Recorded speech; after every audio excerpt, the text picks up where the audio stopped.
Bonjour, ici Message Lumière de la famille Myriam. Bienvenue à toi aujourd'hui.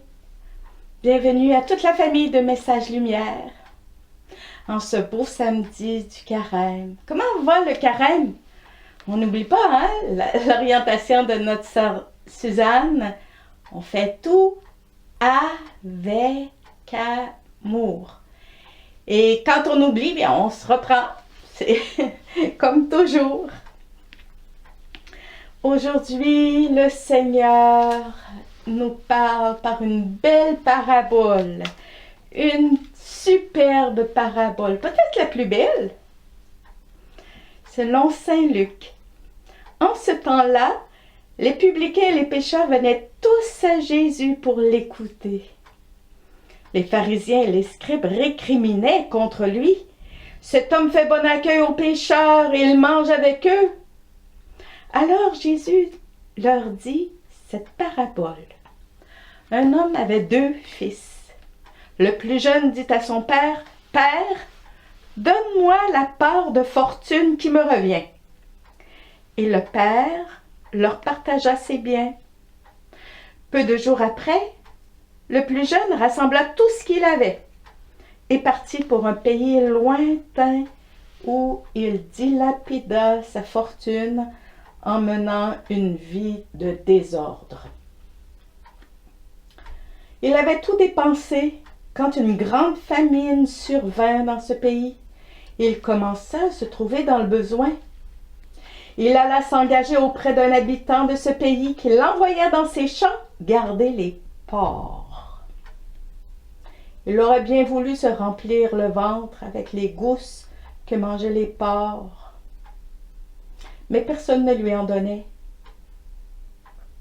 Alors il rentra en lui-même et il se dit, « Combien d'ouvriers de mon père ont du pain en abondance, et moi, ici, je meurs de faim. Je me lèverai, j'irai vers mon père et je lui dirai, « Père, j'ai péché contre le ciel et envers toi. Je ne suis plus digne de t'appeler ton fils. Traite-moi comme l'un de tes ouvriers. » Il se leva et s'en alla vers son père.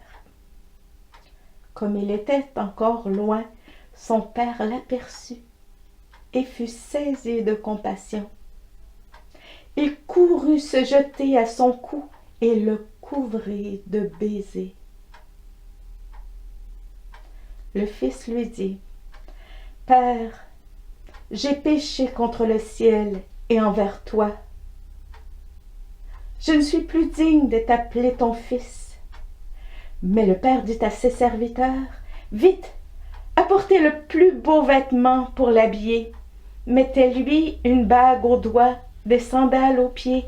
Allez chercher le veau gras, tuez-le, mangeons et festoyons, car mon fils que voilà était mort et il est revenu à la vie.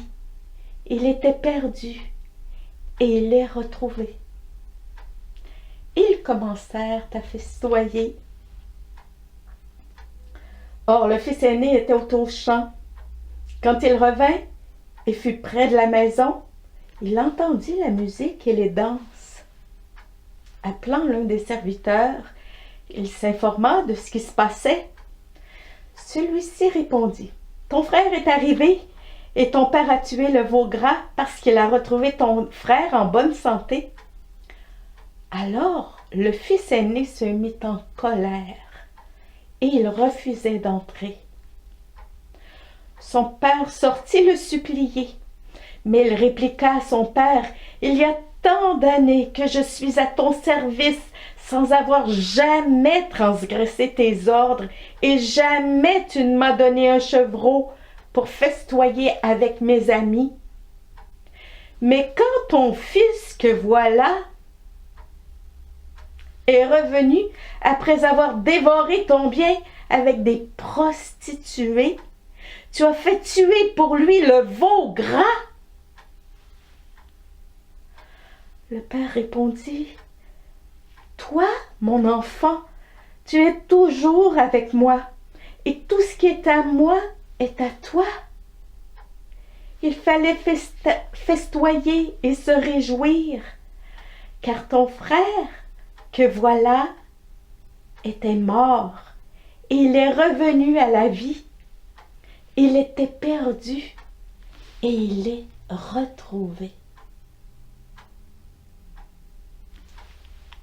Splendide, de toute beauté. Ce qui m'a touchée quand je me suis préparée pour ce partage, c'est que Jésus nous raconte une histoire de conversion. Comme il y a 2 semaines quand on s'est parlé. Et l'histoire se termine par une grande fête. Sauf qu'il manque quelqu'un. Pour le père, quand il manque quelqu'un, la fête n'est pas à son comble, tu comprends?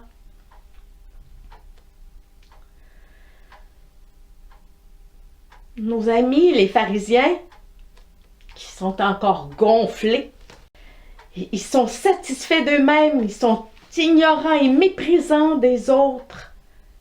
Pour Jésus, qui fait bon accueil aux pécheurs et qui mange avec eux, c'est terrible.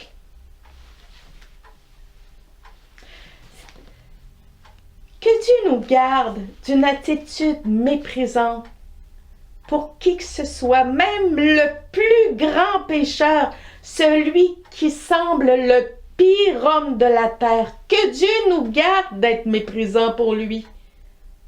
Parce que chacun de nous, moi aussi, d'une façon ou d'une autre, on a dilapidé le bien du Seigneur pour nous. Quand on a perdu du temps, des heures à regarder des séries télévisées vides de sens, inutiles. Ici, on parle de Santa Barbara. Ben oui, c'est sans fin. Et on perd notre temps à regarder les autres vivre. On a dilapidé les dons de Dieu dans des conversations malsaines, par des médisances ou des calomnies. On a risqué notre santé qui est un grand don de Dieu, avec des régimes de vie désordonnés, avec des excès de table.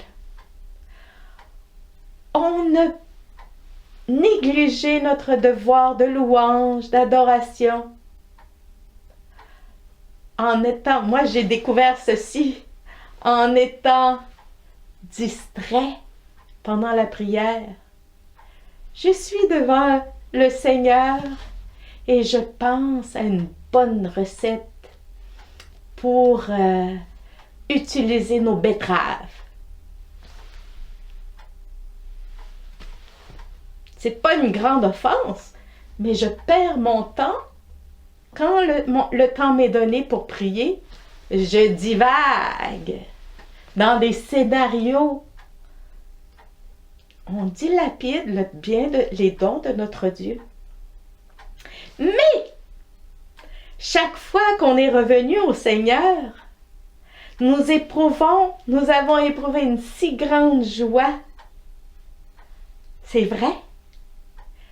Et après que nos frères et sœurs reviennent au Seigneur, nous éprouvons aussi une très grande joie. Nous aussi, nous revenons à la maison et nous faisons la joie des anges.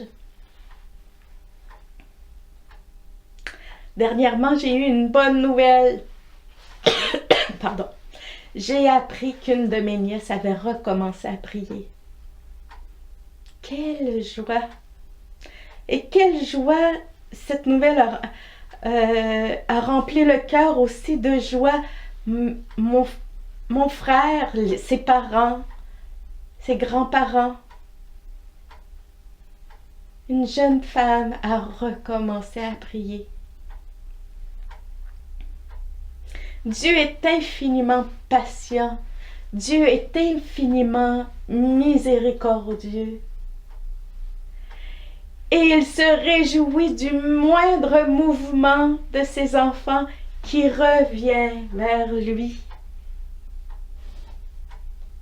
Alors, demeurons dans la joie et continuons notre beau chemin vers Pâques en faisant tout avec amour.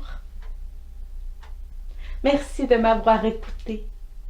Au revoir et à demain. Jésus.